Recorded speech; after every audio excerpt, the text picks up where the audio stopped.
Assalamu alaikum for class. Welcome back to my YouTube channel. Here is your book The Science Factor. So let's open your books. Students, today we are going to start unit number 6, Matter and Materials. Matter and Materials. Students, सबसे पहले आपको पता होना चाहिए कि matter क्या होता है. ठीक है, व्हाट इज मैटर. मैटर जो anything that has a space और anything that takes a space is called matter. यानी कोई भी चीज़ जो जगह घेरती है उसे हम क्या कहते हैं, मैटर कहते हैं. ठीक है, अब ये मेरे पास बुक है तो ये भी क्या है, मैटर है. इसने भी जो है वो स्पेस ली है, that's why it's called matter. हम खुद, हमारी बॉडी जो है, हम भी क्या है, मैटर हैं. ठीक है, यानी हमारे आसपास जो भी चीज़ें हैं दे ऑल आर मैटर. और मैटर जो है वो किससे बनता है, मैटर जो है वो एटम्स और मॉलिक्यूल्स से मिलकर बनता है. मैटर की जो है वो फॉर्म्स हम देखेंगे. There are 3 forms of matter: solid, liquid and gas. Solid, liquid and gas. Solid जो है उनकी प्रॉपर शेप होती है, साइज़ होता है उनका, और उनका वॉल्यूम होता है. ठीक है, यानी सॉलिड जो है वो सख्त ठोस चीज़ को कहते हैं. ठीक हो गया. टेबल, चेयर, ये सब क्या है, दे ऑल आर मैटर. ठीक है. लिक्विड कहते हैं माया को. ठीक है, यानी वाटर, जूस, मिल्क, ब्लड, ये सब क्या है, ये लिक्विड हैं. और जो लिक्विड है वो जिस कंटेनर में आप डालेंगे, जिस बर्तन में आप डालेंगे, वो उसी की शेप जो है वो ले लेगा. नेक्स्ट है लिक्विड का कोई जो है वो स्मेल होती है सम टाइम, और उसके अलावा one of them does not have colour और शेप. यानी लिक्विड की कोई प्रॉपर शेप नहीं होती, कलर भी नहीं होता. इस लिक्विड की जो शेप है वो तब बनेगी जब वो फ्रीज़ होगा. अगर हम पानी किसी जार में डालते हैं, वो फ्रीज़ होगा तो वो क्या बन जाएगा, आइस बन जाएगी. देन उसकी एक शेप बनेगी. वो भी शेप किस चीज़ की बनेगी, जिस कंटेनर में हम उसको डालेंगे. ठीक है, अब यहाँ पर ये जो बातें हैं कि कलरलेस होती हैं मैटर की फॉर्म. ठीक है, और स्मेल भी समटाइम स्मेल होती है, समटाइम स्मेल नहीं होती. वो कौन सी फॉर्म होती है, गैस फॉर्म होती है. ठीक है, अब आ जाते हैं हम एटम्स एंड मॉलिक्यूल्स. एटम्स और मॉलिक्यूल्स वो चीज़ें हैं जो मिलकर बनाती हैं, हमारा मैटर बनाती हैं. एटम जो है वो सबसे छोटी पार्टिकल होता है, टाइनी पार्टिकल. ठीक है, जिसको हम मज़ीद छोटा नहीं कर सकते. ठीक हो गया. अब एटम की ये स्ट्रक्चर है, यहाँ एटम में क्या क्या चीज़ें मौजूद होती हैं. एटम जो है वो किन चीज़ों से मिलकर बनता है, प्रोटॉन से, न्यूट्रॉन से, न्यूक्लियस से और इलेक्ट्रॉन से. एटम का जो सबसे इनर पार्ट है, ठीक है, उसे हम क्या कहते हैं, न्यूक्लियस. और न्यूक्लियस के अंदर हमारे पास 2 आइटम्स होते हैं, जिसमें एक को न्यूट्रॉन कहते हैं और एक को प्रोटॉन कहते हैं. और एटम के अंदर ही, लेकिन न्यूक्लियस के बाहर जो होते हैं पार्टिकल्स, छोटे पार्टिकल्स, उन्हें हम कहते हैं electrons. Clear. Now come to next page number 43. Yes students, जो एटम्स होते हैं या जो मॉलिक्यूल्स होते हैं, ठीक है, जो मॉलिक्यूल होते हैं वो 2 या 2 से ज़्यादा जब एटम्स मिलते हैं तो क्या बनाते हैं, वो मॉलिक्यूल. जैसे वाटर. ठीक है, वैसे तो हम वाटर कहते हैं, लेकिन केमिकली उसका एक फार्मूला होता है. ठीक है, जिसके थ्रू वाटर जो है वो बनता है. H2O, chemical formula of water is H2O. अब इसमें देखिए हाइड्रोजन के कितने मॉलिक्यूल्स मिले हैं, 2 लिखा हुआ है ना इसके साथ, तो इसका मतलब 2 हाइड्रोजन एटम्स मिले हैं और 1 ऑक्सीजन एटम मिला है. तो क्या बना है हमारे पास, वाटर बन गया, H2O. नेक्स्ट है गैस के रिलेटेड है यहाँ पर. Whether matter is a gas, solid और liquid does not depend on the type of particle it is made from. It depends on how the particles move and how tightly they packed. यानी जो gas है, solid है, liquid है, ये किस पे depend करता है, ये अपने पार्टिकल्स की अरेंजमेंट पे डिपेंड करता है. देखिए अब यहाँ पर हमारे पास 3 येलो ब्लॉक्स हैं. अब इसमें देखें जो पार्टिकल्स हैं वो टाइटली जुड़ के पैक हुए हैं. तो इसका मतलब ये क्या है, ये है हमारे पास सॉलिड है. ठीक है, इसकी शेप भी है, साइज़ भी और वॉल्यूम भी है. नेक्स्ट आ गया, इन मॉलिक्यूल्स के दरमियान में क्या है, गैप है. तो थोड़ा थोड़ा गैप है, तो ये कौन से लिक्विड है. ठीक है, लास्ट जो है इनमें देखिए बहुत ज़्यादा गैप है, और ये कौन से हैं, गैस की। अब गैस की देखिए एग्जांपल, आप परफ्यूम लेते हैं, रूम के एक कॉर्नर में स्प्रे करते हैं तो थोड़ी देर तक वो पूरे रूम में से खुशबू आना शुरू हो जाती है। क्यों? क्योंकि गैस के जो पार्टिकल्स होते हैं उनके दरमियान बहुत सारी ये देखिए स्पेस होती है, जिसकी वजह से जल्दी जल्दी जो है ना पूरे रूम में फिल अप हो जाते हैं। Clear? Now come to next page, page number 44। Yes, on this page here is a topic how matter changes। जी, मैटर जो है अपनी फॉर्म से दूसरी फॉर्म में कैसे चेंज होता है। जी, जब आइस है, बर्फ़ सॉलिड है, ठीक है, जब हम उसको मेल्ट करेंगे तो वो चेंज हो जाएगा किस में, लिक्विड फॉर्म में। ठीक हो गया? क्यों चेंज हुआ? This is because the molecules move away from each other, यानी जब उनको हमने टेम्परेचर दिया, हीट किया, गर्म किया, तो मालिक्यूल्स जो हैं वो आपस में एक दूसरे के साथ पहले तो जुड़े हुए थे, लेकिन जब वो हीट मिली है उनको तो उन्होंने एक दूसरे से अलग होना शुरू कर दिया, और किस में चेंज हो गए, लिक्विड में, वाटर में। अब लिक्विड जो है वो किस में टर्न हो जाते हैं, गैस में टर्न हो जाते हैं। जब हम उस लिक्विड पानी को मज़ीद हीट अप करेंगे तो वो बहारात बन के जैसे देखें, दीज आर वेपर्स, ठीक है, तो बहारात बन के किस में चेंज हो जाएंगे, गैस में चेंज हो जाएंगे। Okay, now come to next page, page number 45 students. ये आपको मैं कॉन्सेप्ट्स क्लियर करवा रही हूँ, आपने रीडिंग खुद करनी है according to your daily basis diary. Next, do you know how not all changes in matter happen because of a change in temperature. Some solid matter can be dissolved to become a liquid. If you stir sugar into water, the sugar dissolves। जी, sometimes solid जो है वो liquid में जब मिलते हैं, ठीक है, जैसे पानी में आप चीनी को मिक्स करें तो मिक्स हो जाती है, ठीक है, डिज़ोल्व हो जाती है। तो ये वो बताना चाह रहे हैं कि जब हम किसी सॉलिड को लिक्विड में डालते हैं तो वो उसमें डिज़ोल्व हो जाता है।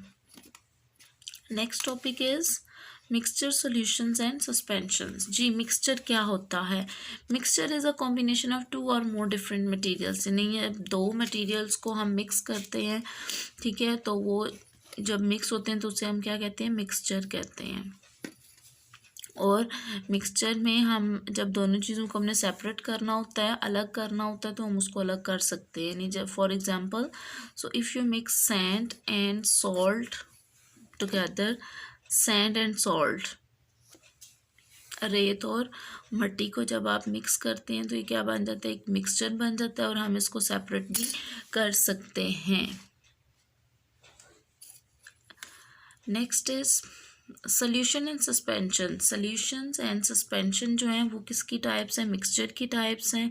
अब ये भी एक टाइप के मिक्सचर होते हैं, लेकिन इसमें थोड़ा डिफरेंस है सॉल्यूशन में और सस्पेंशन में। नेक्स्ट पेज पर आए, page 46। So here a suspension is a mixture in which the materials separate from each other if they are left to stand. For example, if you stir soil into a container of water, the water will become brown। जी, suspension क्या है? Suspension भी एक material है जिसमें अगर हम दोनों चीज़ों को मिक्स करते हैं, अगर हम उन्हें थोड़ी देर के लिए रखें तो वो खुद ब खुद ही जो है वो सेपरेट हो जाती है। जैसे वाटर और सैंड का उन्होंने बताया है, मिट्टी को अगर पानी में डालते हैं थोड़ी देर, जब हम उसको हिलाएंगे तब वो मिक्स होंगी, लेकिन जब आप थोड़ी देर के लिए उसको रख देंगे तो क्या होगा, मिट्टी जो है वो नीचे बॉटम के साथ लग जाएगी, ठीक है, नीचे बैठना शुरू हो जाएगी, और ऊपर पानी जो है वो क्लियर होना शुरू हो जाएगा। तो इसको हम क्या बोलेंगे, सस्पेंशन। अब नेक्स्ट है solution। A solution is a mixture in which the solid material dissolves in the liquid। solution क्या होता है, जिसमें solid material जो है वो liquid में dissolve होता है और हम उसको separate नहीं कर सकते। जैसे पानी में आप नमक डालते हैं, ठीक है, या चीनी डालते हैं, शुगर, तो आप उसको काफ़ी देर हिलाने के बाद देखते हैं कि थोड़ी देर तक जब आप उसको कंटिन्यूसली हिलाएंगे, पहले तो आपको जो शुगर के जो पार्टिकल्स हैं वो नज़र आएंगे, लेकिन आहिस्ता आहिस्ता वो नज़र नहीं आएंगे। दैट मीन्स कि वो पानी में डिज़ोल्व हो चुके हैं, तो उसको हम सेपरेट नहीं कर सकते, तो वो हमारा क्या होगा, सॉल्यूशन होगा। सो स्टूडेंट्स, ये रही आपकी रीडिंग। अब आप लोग आ जाएंगे अपनी साइंस की वर्कबुक पर। यस, ये रही आपकी साइंस की workbook unit 6 matter and material. आप लोग आ जाएंगे पेज नंबर 24 पर। चेंजिंग मैटर क्वेश्चन है हमारे पास। When something changes to form a new substance, it is known as a chemical change. When something changes or shape or size but remains the same form of matter, it is known as physical change. Ji chemical change क्या होता है और physical change क्या होता है? chemical change वो होता है जब एक substance when something changes to form a new substance, जब वो एक पहली चीज़ से एक नई चीज़ में चेंज होता है तो उसे हम क्या कहते हैं? Chemical change. उस तब्दीली को हम क्या कहते हैं? Chemical change. और जब वो कोई भी चीज़ जो है अपनी शेप और साइज़ जो है वो चेंज करती है लेकिन खुद सेम ही रहती है, वही फॉर्म रहती है, तो उसे हम कहते हैं फिज़िकल चेंज। अब नीचे हमारे पास कुछ पिक्चर्स हैं जिसमें हम बताएंगे कि किस में फ़िज़िकल चेंज हुआ है और किस में केमिकल चेंज हुआ है। अब देखें first one, burning would, burned would and ashes, यानी लकड़ी जली है, जलने के बाद वो किस में चेंज होगी है? एशेज़, राख में। तो ये डेफिनेटली क्या है? केमिकल चेंज है। आइस टर्निंग इनटू वाटर, ये जो है ये इसमें फ़िज़िकल चेंज होगा क्योंकि आइस जो है उसकी शेप वही है, आहिस्ता आहिस्ता वो किस में चेंज हो रही है? वाटर में चेंज हो रही है। नेक्स्ट है एप्पल, कट एप्पल, यानी एप्पल है, एप्पल ही है लेकिन वो पीसीस में चेंज हो गया, तो ये क्या है? फिज़िकल चेंज है। नेक्स्ट है water, water turning into steam, water किस में चेंज हुआ है? स्टीम, बहारात में। बहारात भी एक्चुअली क्या होते हैं? वो वाटर वेपर्स ही होते हैं, ठीक है। तो ये भी क्या है? फिज़िकल चेंज है। Next fried egg, raw egg, यानी कच्चा अंडा है, कच्चे अंडे से क्या हो गया? आपने उसको फ्राई किया है तो डेफिनेटली वो एक नई चीज़ बन गया, तो ये क्या है? केमिकल चेंज है। और नेक्स्ट केन, क्रश्ड केन, यानी एक केन बिल्कुल ठीक है, दूसरा क्रश्ड है लेकिन है तो वो उसी फॉर्म में केन ही है, बस उसका साइज़ जो है वो शेप थोड़ी सी चेंज हुई है, तो वो फिज़िकल चेंज है। Now come to page number 25। जी, circle the correct answer students. यहाँ पर आपने करेक्ट आंसर को एनसर्कल करना है। Which state of matter does not have colour और shape but may have smell, यानी मैटर की कौन सी फॉर्म ऐसी है जिसका कलर भी नहीं होता, शेप भी नहीं होती लेकिन स्मेल होती है? गैस, हमने पढ़ा है gas. Which state of matter is और एबल टू फ्लो, यानी मैटर की कौन सी फॉर्म जो है वो बह सकती है? कौन सी? पानी, लिक्विड, ठीक है। The tiniest form of matter is known as, यानी मैटर की सबसे छोटी फॉर्म को हम क्या कहते हैं? Atom, an atom. The nucleus of an atom contains protons and neutron, nucleus के अंदर क्या क्या होता है? प्रोटॉन्स एंड न्यूट्रॉन्स होते हैं। Where in the bottom is the nucleus located, nucleus जो है वो एटम में किस जगह पर मौजूद होता है? बिल्कुल दरमियान में, सेंटर में, the centre. Water molecule is made up of, water molecule जो है वो कितने मॉलिक्यूल से मिलकर बनता है? उसमें टू हाइड्रोजन कितने सॉरी एटम से मिलकर बनता है, 2 हाइड्रोजन एटम्स होते हैं और 1 oxygen atom. Number 7, particles in a liquid have dash to move round, have space, क्योंकि लिक्विड के जो पार्टिकल्स होते हैं उनमें जगह होती है मूव करने के लिए। Number 8, why are solids not able to change their shape, solid जो है वो क्यों नहीं अपनी शेप चेंज कर सकते? क्योंकि their particles are pack tightly together, क्योंकि उसके जो पार्टिकल्स होते हैं वो एक दूसरे के साथ टाइटली पैक होते हैं। Number 9, how does an ice cube change to water, ice cube जो है वो पानी में कैसे चेंज होती है? By heating. Number 10, when two molecules start to move away from each other, molecules जो है एक दूसरे से क्यों दूर होना शुरू हो जाते हैं? कब दूर होना शुरू हो जाते हैं? When a solid changes to a liquid, यानी जब सॉलिड जो है वो लिक्विड में चेंज हो जाता है। सो स्टूडेंट्स, ये था आपका वर्कबुक का काम। अपने अकॉर्डिंग टू डेली डायरी अपना डेली का जो लेसन है वो प्रिपेयर करना है। Okay students, take care and अल्लाह हाफ़िज़।